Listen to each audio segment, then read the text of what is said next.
Back in the garage, and today's job is to fit the waterproof wireless charger from Quadlock. And we're going to use a handlebar mount with an anti-vibration kit as well. So Quadlock's going to go up here somewhere, hopefully in the middle, on this little handlebar fitting. Now I could actually fit it straight to the handlebar mount, but I think it's going to be a bit too low. I'd rather have it so it was, you know, in the middle somewhere. So I must have spent a good hour or more last week trying to find a good position to fit my Quadlock wireless charger system. Now, if you don't have a tank bag, it's dead easy. You can mount it wherever you want, basically. I found the best place was on the handlebar clamp. That give a really nice secure fit. So that's a great solid position for that Quadlock mount. However, just have a problem. The tank bag won't fit on. Well, they will fit on, but there's no way a phone's going to fit on as well. So we'll have to scrap that idea. If you've got a tank bag, you're really restricted by this movement. I've tried handlebar mount more out the way, but it still affects the steering. I've seen it mounted on the mirror stem, and it's quite steady, but I think there's still quite a bit of vibration there, and it could still interfere with your buttons and your grip. So what I've decided in the very end is where I fit my GoPro up here, take that off and fit a ball joint mounting for the Quadlock. So the RAM mount itself for the GoPro is mounted on the handlebar guard via a small adapter onto a ball mount. So what I do is buy some more bits. Obviously I've already bought the waterproof charger. I had the vibration dampener. If you've got an iPhone, you really should use one of these. I've got Samsung and I haven't heard anything bad about it. And when you do add these, it does wobble quite a bit, but I think I'm going to fit it anyway and see how it goes. But the problem I had was mounting this to my RAM mount.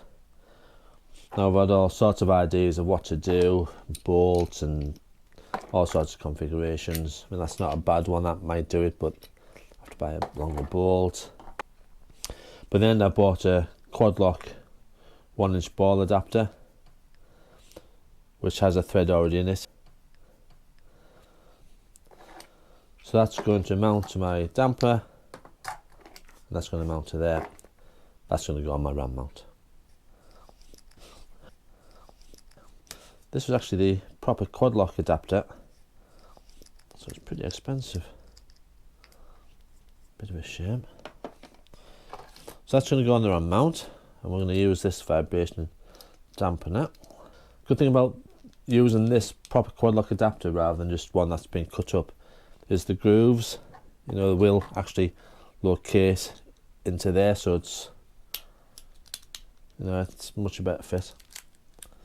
And it's the proper Quadlock stuff, and it's not a cowboy job. Right, so that's that on. And then we just need to fit this to there. Orientate the Quadlock writing so it looks good.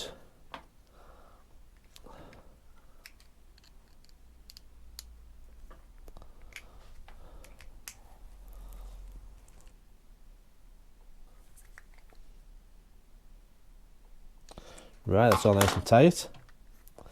And there we have the configuration. Right, so the GoPro mount I know doesn't interfere with anything. So let's try and fit that.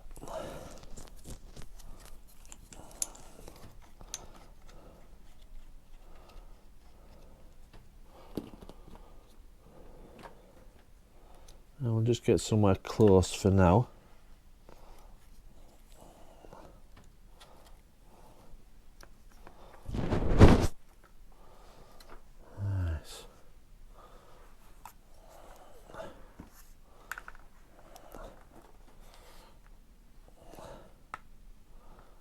clear there.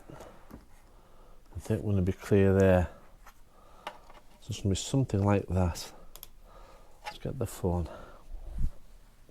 So a little bit of playing about. And get that phone about right.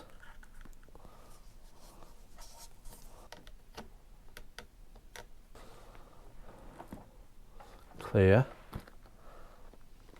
And we're just touching there. So we need to go back a little bit. And down. Then we're touching there. Right, bear with me while I just play about with this positioning. Taking off the other mount because there's a 17mm ball diameter, no good. The quad lock's all 1 inch, so I've put another small one on. We're pretty much there. It just about hits the screen on full lock that way. Right, I've took the seat off. We've got our auxiliary fuse box just here. I'll leave a link in the description, maybe on the screen somewhere, to show that video. Now we can take all the fairing off, or we can use the old trusted rod, which we'll use. That comes up there nicely. And then we'll just simply tape this to the end. Bit of tape.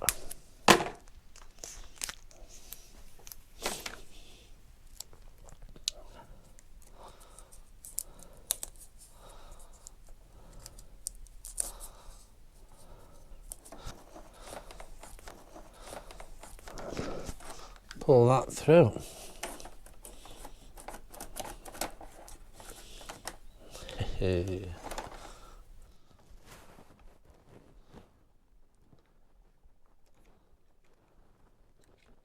Oh, there we go. Nice. Well, that was easy, wasn't it? Right, all this wiring will cable tie nice and neat once we've connected it all up. Undo the screws first.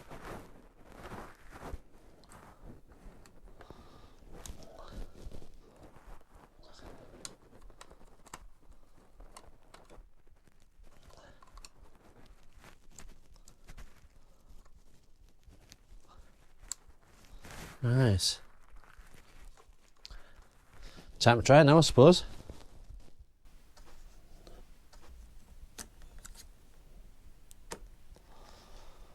That's on. Connect it up. Ignition on. Lights come on. Charging comes on. Took a little while to come on, but excellent. Turn it off again. Lights go off. Charging goes off. Right, so we'll just make everything neat now. And that's it. She is all fitted. It's on the anti-vibration dampener, which I think is a bit slack, but we'll keep it and see how it goes. The cable's all nicely routed and cable tied up to the main loom going back to the battery and that fuse box that we put in. So that's it.